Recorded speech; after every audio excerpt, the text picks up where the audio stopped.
नमस्कार। और आज की इस विशेष चर्चा में आपका स्वागत है।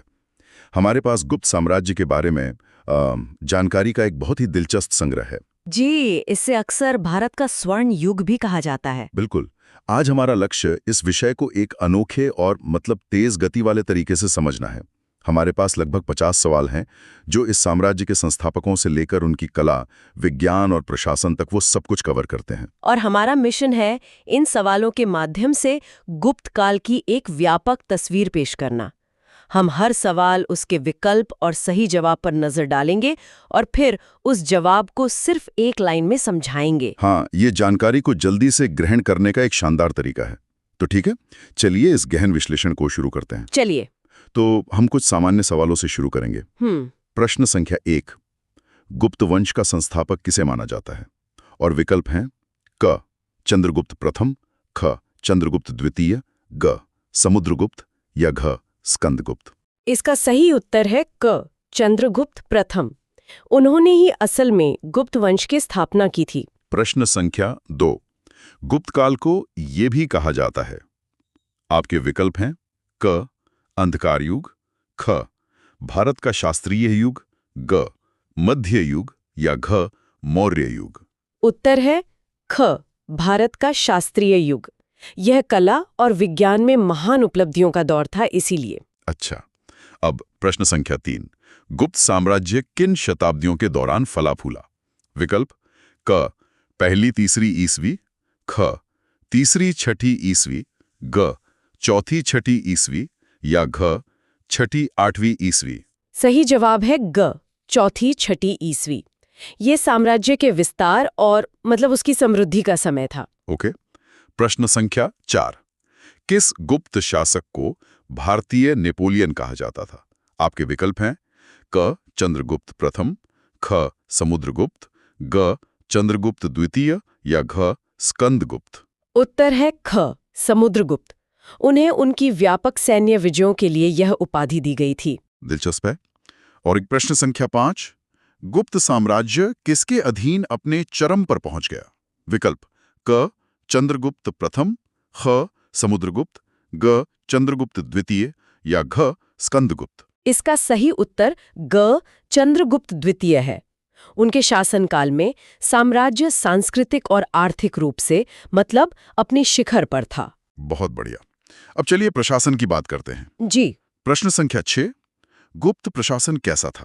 विकल्प क अत्यधिक केंद्रीकृत, ख स्थानीय राज्यपालों के साथ विकेंद्रीकृत, ग लोकतांत्रिक या घ गणतांत्रिक। उत्तर है ख स्थानीय राज्यपालों के साथ विकेंद्रीकृत।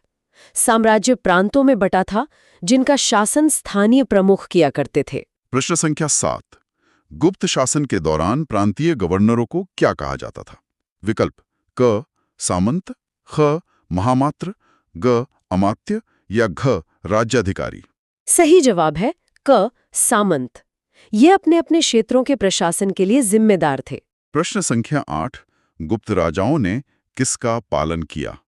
विकल्प हैं क मौर्य शैली की नौकरशाही, ख राजत्व का हिंदू कानून, ग अशोक की धम्म नीति या घ जनजातीय परिषदें। उत्तर है ख राजत्व का हिंदू कानून। इसमें राजा को एक दैवीय अधिकार प्राप्त शासक माना जाता था। प्रश्न संख्या 9, गुप्त काल किस प्रकार के स्थानीय प्रशासन के उदय के लिए जाना जाता है?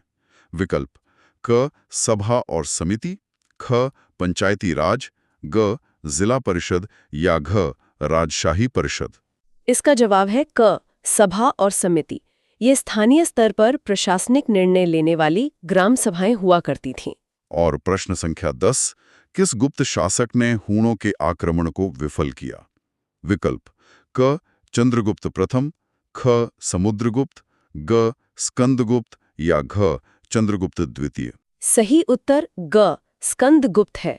उन्होंने साम्राज्य को हूणों के आक्रमण से सफलतापूर्वक बचाया था। वाह। अच्छा, अब यहाँ कुछ दिलचस्प बातें हैं कि उस समय अर्थव्यवस्था कैसे काम करती थी। ये वाकई में दिलचस्प है। प्रश्न संख्या 11, गुप्त काल की अर्थव्यवस्था मुख्य रूप से कैसी थी? विकल्प क औद्योगिक, ख कृषि आधारित, ग केवल व्यापार आधारित या घ पशुचारण। उत्तर है ख, कृषि आधारित। कृषि ही अधिकांश लोगों के लिए आय का मुख्य स्रोत थी। प्रश्न संख्या 12। गुप्त सिक्कों के लिए किस धातु का बड़े पैमाने पर उपयोग किया जाता था? विकल्प क चांदी, ख तांबा, ग सोना या घ लोहा। सही जवाब ग, सोना है। गुप्त शासकों ने बड़ी संख्या में सोने के सिक्के जारी किए और जो उनकी समृद्धि का प्रतीक थे। तो प्रश्न संख्या 13। गुप्त काल किसके लिए प्रसिद्ध है? विकल्प क आहत सिक्के, ख सोने के दीनार, ग कागजी मुद्रा या घ बैंक नोट। उत्तर ख, सोने के दीनार है। इन सिक्कों को दीनार कहा जाता था और ये बहुत ही कलात्मक होते थे। प्रश्न संख्या 14। समुद्रगुप्त के सिक्कों में उन्हें किस रूप में दर्शाया गया है? विकल्प क योद्धा, राजा और विजेता, ख दार्शनिक, ग पुजारी या घ व्यापारी। जवाब है क, योद्धा, राजा और विजेता। उनके सिक्के उनकी सैन्य शक्ति और विजयों को प्रदर्शित करते थे। और प्रश्न संख्या 15। गुप्त काल के दौरान निम्नलिखित में से किसका निर्यात किया जाता था? विकल्प क मसाले, रेशम और हाथीदांत, ख तंबाकू, ग चाय या घ चीनी। इसका सही उत्तर क, मसाले, रेशम और हाथीदांत है। ये वस्तुएं रोमन साम्राज्य जैसे दूर के देशों में निर्यात की जाती थीं। कमाल है। अच्छा, अब धर्म और विश्वासों पर आते हैं। जी बिल्कुल। प्रश्न संख्या 16। गुप्त काल में प्रमुख धर्म कौन सा था? विकल्प क बौद्ध धर्म, ख हिंदू धर्म, ग जैन धर्म या घ पारसी धर्म। उत्तर है ख, हिंदू धर्म। इस काल में वैष्णववाद और शैववाद जैसे हिंदू संप्रदायों का एक तरह से पुनरुत्थान हुआ। प्रश्न संख्या 17। गुप्त राजा किसके संरक्षक थे? विकल्प क शैव, वैष्णव और शाक्त धर्म, ख ईसाई धर्म, ग इस्लाम या घ सिख धर्म। सही जवाब है क, शैव, वैष्णव और शाक्त धर्म। गुप्त राजा हिंदू धर्म के विभिन्न रूपों के प्रबल समर्थक थे। प्रश्न संख्या 18। कौन सा गुप्त शासक बौद्ध धर्म के प्रति सहिष्णु था? विकल्प हैं क चंद्रगुप्त प्रथम, ख समुद्रगुप्त, ग चंद्रगुप्त द्वितीय या घ स्कंदगुप्त। उत्तर खा, समुद्रगुप्त है। अपनी सैन्य विजयों के बावजूद वो अन्य धर्मों के प्रति अपनी सहिष्णुता के लिए जाने जाते थे। प्रश्न संख्या 19। गुप्त काल में किसकी रचना हुई? विकल्प क वेद, ख पुराण, ग उपनिषद या घ अर्थशास्त्र। जवाब है खा, पुराण। कई प्रमुख पुराणों को इसी काल में अंतिम रूप दिया गया था। और प्रश्न संख्या 20। दिल्ली का प्रसिद्ध लौह स्तंभ किसके दौरान बनाया गया था? विकल्प क चंद्रगुप्त प्रथम, ख समुद्रगुप्त, ग चंद्रगुप्त द्वितीय या घ स्कंदगुप्त। सही उत्तर ग, चंद्रगुप्त द्वितीय है। यह स्तंभ आज भी धातु विज्ञान का एक चमत्कार माना जाता है। बिल्कुल, ये वो क्षेत्र है जहां स्वर्ण युग की उपाधि वास्तव में चमकती है। साहित्य और शिक्षा। हाँ, सही कहा। प्रश्न संख्या 21। किस प्रसिद्ध कवि ने गुप्त काल में रघुवंश लिखा था? विकल्प क कालिदास, ख भारवी, ग भास या घ माघ। उत्तर क, कालिदास है। उन्हें संस्कृत साहित्य का सबसे महान कवि और नाटककार माना जाता है। प्रश्न संख्या 22। इलाहाबाद स्तंभ शिलालेख में किस राजा का उल्लेख है? विकल्प क चंद्रगुप्त प्रथम, ख समुद्रगुप्त, ग चंद्रगुप्त द्वितीय या घ स्कंदगुप्त। जवाब है ख समुद्रगुप्त। इस शिलालेख में उनकी विजयों और नीतियों का मतलब विस्तृत वर्णन है। प्रश्न संख्या 23। गुप्त काल को संस्कृत साहित्य का स्वर्ण युग क्यों कहा जाता है?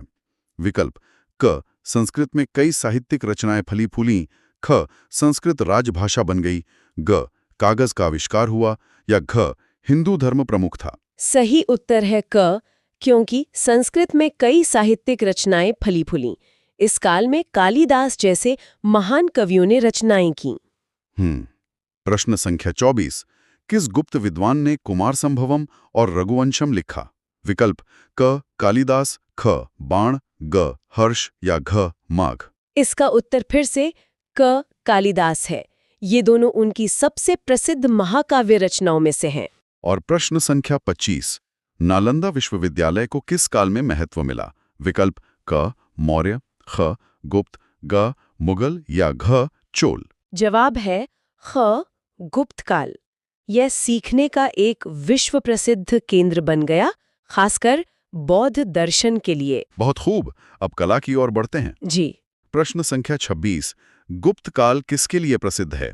विकल्प क चट्टानों को काटकर बनाई गई गुफाएं, ख मंदिर वास्तुकला और मूर्तियां, ग बावड़ियां या घ किले? उत्तर है ख मंदिर वास्तुकला और मूर्तियां। इस काल में स्वतंत्र रूप से खड़े हिंदू मंदिरों का निर्माण शुरू हुआ था। प्रश्न संख्या 27। अजंता की गुफाएं किस काल की हैं? विकल्प क मौर्य, ख गुप्त, ग चोल या घ मुगल? सही जवाब ख गुप्त काल है। इन गुफाओं की कई भित्ति चित्र और मूर्तियां गुप्त काल की ही हैं। प्रश्न संख्या 28। सारनाथ की बुद्ध प्रतिमा किस काल की है? विकल्प क मौर्य, ख गुप्त, कुषाण या घ पाल? उत्तर ख गुप्त है। यह प्रतिमा गुप्तकालीन मूर्तिकला की सुंदरता और शांति का प्रतीक मानी जाती है। प्रश्न संख्या 29। गुप्त कला की विशेषता क्या है? विकल्प क सादगी और लालित्य, ख भारी अलंकरण, ग अमूर्त रूप या घ पत्थर रहित मूर्तियां? जवाब है क सादगी और लालित्य। गुप्त कला अपनी संतुलित रचना और आध्यात्मिक शांति के लिए जानी जाती है। प्रश्न संख्या 30। कौन सा गुप्त स्थल प्रारंभिक हिंदू मंदिर वास्तुकला को दर्शाता है? विकल्प क उदयगिरी और खंडगिरी, ख उदयगिरी और मालवा, ग उदयगिरी और विदिशा या घ अलोरा? सही उत्तर ग उदयगिरी और विदिशा है। यहाँ की गुफाएं प्रारंभिक हिंदू मंदिर वास्तुकला के महत्वपूर्ण उदाहरण हैं। अच्छा, सिक्के और शिलालेख हमें इस युग के बारे में बहुत कुछ बताते हैं, है ना? हाँ हाँ बिल्कुल। प्रश्न संख्या 31। इलाहाबाद स्तंभ शिलालेख किसके द्वारा लिखा गया था? विकल्प क हर्ष, ख हरिशेन, ग कालिदास या घ बाण? उत्तर है ख हरिशेन। वो समुद्रगुप्त के दरबारी कवि थे जिन्होंने इस प्रशस्ति की रचना की थी। प्रश्न संख्या 32। गुप्त राजाओं द्वारा जारी किए गए सिक्कों को क्या कहा जाता था? विकल्प क दीनार, ख कारशापण, ग पण या घ पैसा? जवाब है क दीनार। ये उनके सोने के सिक्कों का नाम था। प्रश्न संख्या 33। किस गुप्त शासक ने वीणा बजाते हुए सिक्के जारी किए? विकल्प क चंद्रगुप्त प्रथम, ख चंद्रगुप्त द्वितीय, ग समुद्रगुप्त या घ स्कंदगुप्त? उत्तर है ग समुद्रगुप्त। ये उनके कला और संगीत के प्रति प्रेम को दर्शाता है। प्रश्न संख्या 34। समुद्रगुप्त के सिक्कों को ये भी कहा जाता है। विकल्प क सिंह प्रकार के सिक्के, ख वीर प्रकार के सिक्के, ग धनुर्धर प्रकार के सिक्के या घ बाघ प्रकार के सिक्के? सही उत्तर ग धनुर्धर प्रकार के सिक्के है। ये प्रकार उनके सिक्कों में सबसे आम था, जो उनकी सैन्य शक्ति का प्रतीक था। प्रश्न संख्या 35। चंद्रगुप्त द्वितीय के सिक्कों में उन्हें किस रूप में दर्शाया गया है? विकल्प क शेरों से लड़ते हुए, ख दुश्मनों को हराते हुए, ग सिंहासन पर बैठे हुए या घ वीणा बजाते हुए? उत्तर ख दुश्मनों को हराते हुए है। उनके सिक्के अक्सर शक शासकों पर उनकी जीत का जश्न मनाते हैं। चलिए अब सैन्य शक्ति और कूटनीति पर आते हैं। प्रश्न संख्या 36। समुद्रगुप्त किस लिए प्रसिद्ध हैं? विकल्प क शांति संधियां, ख आर्यावर्त की सैन्य विजय, ग व्यापार विस्तार या घ तीर्थ यात्राएं? उत्तर है ख आर्यावर्त के सैन्य विजय। उन्होंने उत्तरी भारत के कई राज्यों पर विजय प्राप्त की थी। प्रश्न संख्या 37। किस गुप्त शासक ने शकों मतलब पश्चिमी क्षत्रपों को हराया था? विकल्प क समुद्रगुप्त, ख चंद्रगुप्त द्वितीय, ग स्कंदगुप्त या घ चंद्रगुप्त प्रथम? सही जवाब ख चंद्रगुप्त द्वितीय है। इस जीत के बाद उन्होंने विक्रमादित्य की उपाधि धारण की थी। प्रश्न संख्या 38। हूणों को किसने खदेड़ा था? विकल्प क चंद्रगुप्त प्रथम, ख समुद्रगुप्त, ग स्कंदगुप्त या घ चंद्रगुप्त द्वितीय? उत्तर है ग स्कंदगुप्त। उन्होंने साम्राज्य की सीमाओं की रक्षा के लिए हूणों का सफलतापूर्वक सामना किया। प्रश्न संख्या 39। इलाहाबाद स्तंभ में समुद्रगुप्त के अभियानों का उल्लेख कहाँ है? विकल्प क केवल दक्षिण भारत में, ख केवल उत्तर भारत में, ग उत्तर और दक्षिण भारत दोनों में, या घ केवल अफगानिस्तान में? जवाब है ग उत्तर और दक्षिण भारत दोनों में। ये शिलालेख उनके व्यापक सैन्य अभियानों को सूचीबद्ध करता है। प्रश्न संख्या 40। शिलालेखों में प्रयुक्त महाराजाधिराज शब्द का क्या अर्थ है? विकल्प क राजाओं का राजा, ख मुख्यमंत्री, ग राज्यपाल, या घ राजकुमार? सही उत्तर क राजाओं का राजा है। यह उपाधि उनकी सर्वोच्च संप्रभुता को दर्शाती थी। और अब विज्ञान और संस्कृति में गुप्त काल के योगदान पर एक नजर। जी, ये मेरा पसंदीदा हिस्सा है। प्रश्न संख्या 41। गणितज्ञ और खगोल शास्त्री आर्यभट्ट किसके दौरान रहते थे? विकल्प क मौर्य काल, ख गुप्त काल, ग मुगल काल, या घ चोल काल? उत्तर है ख गुप्त काल। वो उस युग के सबसे महान वैज्ञानिक मस्तिष्कों में से एक थे। प्रश्न संख्या 42। आर्यभट्ट ने क्या लिखा था? विकल्प क आर्यभट्टीय, ख सूर्य सिद्धांत, ग ब्रह्मस्फुट सिद्धांत, या घ सिद्धांत शिरोमणि? जवाब है क आर्यभट्टीय। यह ग्रंथ गणित और खगोल विज्ञान पर उनका मौलिक कार्य है। प्रश्न संख्या 43। प्रसिद्ध खगोल शास्त्री वराहमिहिर ने क्या लिखा था? विकल्प क बृहद संहिता, ख आर्यभट्टीय, ग सूर्य सिद्धांत, या घ पंच सिद्धांतिका? सही जवाब क बृहद संहिता है। यह ज्योतिष, खगोल विज्ञान और अन्य विषयों का एक विश्वकोश है। वाह। प्रश्न संख्या 44। गुप्त गणितज्ञों ने किस में योगदान दिया? विकल्प क दशमलव प्रणाली और शून्य, ख केवल त्रिकोणमिति, ग केवल बीजगणित, या घ कोई नहीं? उत्तर क दशमलव प्रणाली और शून्य है। शून्य की अवधारणा का विकास गणित में एक क्रांतिकारी कदम था। और प्रश्न संख्या 45। गुप्त युग किसके लिए प्रसिद्ध है? विकल्प क संस्कृत साहित्य और विज्ञान, ख अरबी साहित्य, ग फारसी कला, या घ चीनी बौद्ध धर्म? इसका जवाब है क संस्कृत साहित्य और विज्ञान। इस अवधि में इन दोनों क्षेत्रों में असाधारण प्रगति देखी गई। और अंत में कुछ विविध प्रश्न। जरूर। प्रश्न संख्या 46। गुप्त काल के सिक्कों पर शिलालेख किस लिपि में थे? विकल्प क ब्राह्मी लिपि, ख खरूष्ठी लिपि, ग देवनागरी लिपि, या घ तमिल लिपि? उत्तर क ब्राह्मी लिपि है। उस समय उत्तर भारत में ये प्रमुख लेखन प्रणाली थी। प्रश्न संख्या 47। गुप्त शासकों ने कौन सी उपाधियां अपनाई? विकल्प क महाराजा महाराजाधिराज, ख सुल्तान, ग पादशाह, या घ नवाब? जवाब है क महाराजा महाराजाधिराज। ये उपाधियां उनकी शाही स्थिति को दर्शाती थीं। प्रश्न संख्या 48। गुप्त काल में किसकी शुरुआत हुई? विकल्प क पत्थर में मंदिर वास्तुकला, ख पत्थर में किले, ग केवल चट्टानों को काटकर बनाई गई गुफाएं, या घ बावड़ियां? सही उत्तर क पत्थर में मंदिर वास्तुकला है। इससे पहले मंदिर शायद लकड़ी जैसी अस्थायी सामग्री से बनते थे।